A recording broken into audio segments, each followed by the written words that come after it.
रुक जाओ यमराज। राक्षस राज रावण ब्रह्मा जी से वर पाकर घमंड से भर उठा। कुबेर को हराकर लंका का स्वामी बन बैठा। पुष्पक विमान उसने छीन लिया। यक्षों के भाग जाने के बाद राक्षस लंका में बस गए। रावण का आतंक पूरी दुनिया में फैल गया। क्या देवता क्या मनुष्य सब उससे आतंकित रहने लगे। रावण अपने को ब्रह्मांड का स्वामी समझने लगा। उसे लोगों को सताने में आनंद आता था। एक दिन वो पुष्पक विमान में बैठा विचरण कर रहा था।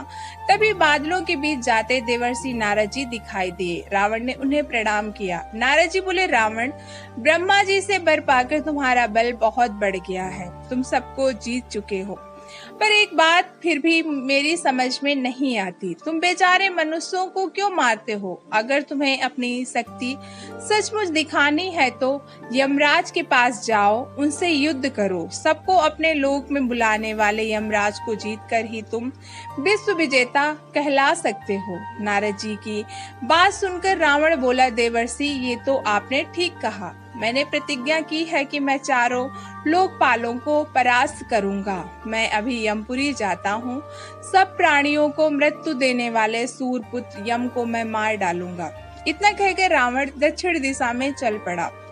नारद जी भी तुरंत यमपुरी की ओर चल दिए और रावण से पहले ही वहां पहुंच गए। उन्होंने देखा अग्नि को साक्षी मानकर यमराज प्राणियों के पाप पुण्य का हिसाब लगा रहे हैं। नारद जी को आया देखकर यमराज ने प्रणाम किया। बोले, देवर्षि, सब कुशल तो है?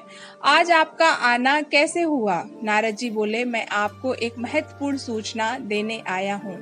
शांत चित्त होकर ध्यान से मेरी बात सुनो और तुरंत अपनी रक्षा का उपाय कर लो, क्योंकि रावण अपनी सेना के साथ आपसे युद्ध करने चला आ रहा है। आपको सचेत करने के लिए मैं उससे पहले यहाँ आया हूँ। वैसे मैं इस बात को अच्छी तरह जानता हूँ कि आपको कोई नहीं जीत सकता। अभी यमराज और नारद बातें ही कर रहे थे, तभी रावण का पुष्पक विमान आता दिखाई दिया। रावण ने स्वर्ग और नरक दोनों देखे। स्वर्ग में पुण्यात्मा अपने सत्कर्मों के बल पर सुख से थी। दूसरी ओर पापी लोग भयंकर कष्ट पा रहे थे। रावण कुछ पल ये देखता रहा, फिर उसने नरकवासियों को मुक्त करा दिया। यमदूतों ने उसे रोकना चाहा, पर रावण की शक्ति के आगे उन्हें हार माननी पड़ी। थोड़ी देर में यमदूत इकट्ठे होकर आए और रावण से युद्ध करने लगे। तब तक राक्षस भी आ गए थे। उन्होंने रावण के पुष्पक विमान को तोड़ फोड़ डाला, लेकिन अगले ही पल पुष्पक विमान फिर पहले जैसा हो गया। ये ब्रह्मा जी का प्रभाव था। पुष्पक विमान बार बार तोड़े जाने पर भी नष्ट होने वाला नहीं था। यमदूत और राक्षसों के बीच भयानक युद्ध होने लगा। कुछ यमदूत रावण पर भी शूलों की वर्षा करने लगे। उनके प्रहारों से रावण बुरी तरह घायल हो गया। पुष्पक विमान का तो कुछ न बिगड़ा, पर रावण परेशान हो उठा। उसका कवच कट गया, शरीर से रक्त बहने लगा। उसकी दशा देख राक्षस भी घबरा कर भागने लगे। तब रावण ने ठहरो ठहरो कर उन्हें रोका और पाशुपत नामक दिव्य अस्त्र का संधान किया। छूटते ही वो अस्त्र आग की तरह जल उठा। सब तरफ चकाचौंध हो गई।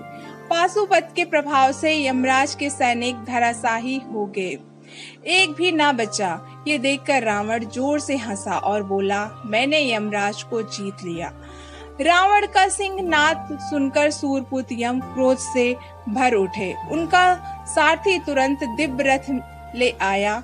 स्वयं काल भी वहां उपस्थित हो गया। ये दृश्य देखकर देवता भी घबरा गए। दिव्य रथ में बैठे यमराज रावण के पास पहुंचे। यमराज ने प्रहार करके रावण को घायल कर दिया। उत्तर में रावण ने भी यमराज पर बाणों की छड़ी लगा दी।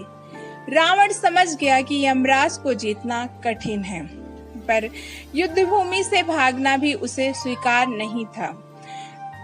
वो फिर से भयानक युद्ध करने लगा। इस पर काल ने कुपित होकर यमराज से कहा, आप मुझे अनुमति दें, मैं इस पापी को एक पल में मार डालूंगा। इस पर यमराज ने काल को रोका। बोले, तुम ठहरो, मैं इस पर काल दंड का प्रयोग करूंगा। ये कहकर उन्होंने रावण पर प्रहार करने के लिए कालदंड हाथ में उठाया तो चारों ओर अग्नि जल उठी। सब देवता भी यम और रावण के भयानक युद्ध को देख रहे थे। यमराज कालदंड से प्रहार करना ही चाहते थे, तभी पितामह ब्रह्मा वहां उपस्थित हो गए। उन्होंने यमराज का हाथ थाम लिया, बोले, रुक जाओ यमराज, कालदंड चलाने से पहले मेरी बात सुनो। मैंने रावण को वर दिया है कि ये देवताओं के हाथ नहीं मारा जाएगा, तब मेरा दिया वरदान असत्य हो जाएगा, वरदान की मर्यादा नष्ट हो जाए, ये ठीक नहीं। ये सुनकर यमराज ने तुरंत कालदंड को नीचे कर लिया, बोले, आपके वरदान और कालदंड दोनों का सम्मान करना मेरा धर्म है। अगर इनकी मर्यादा नष्ट हुई तो हम कहाँ रहेंगे, और जब मैं एक निशाचर को मार नहीं सकता तो फिर युद्ध करने से क्या लाभ। इतना कहकर यमराज वहां से लोप हो गए। रावण ने ये समझा कि उसने यम को जीत लिया। वो लंका लौट आया। दोस्तों, कहानी पसंद आई हो तो चैनल को लाइक करना और सब्सक्राइब करना।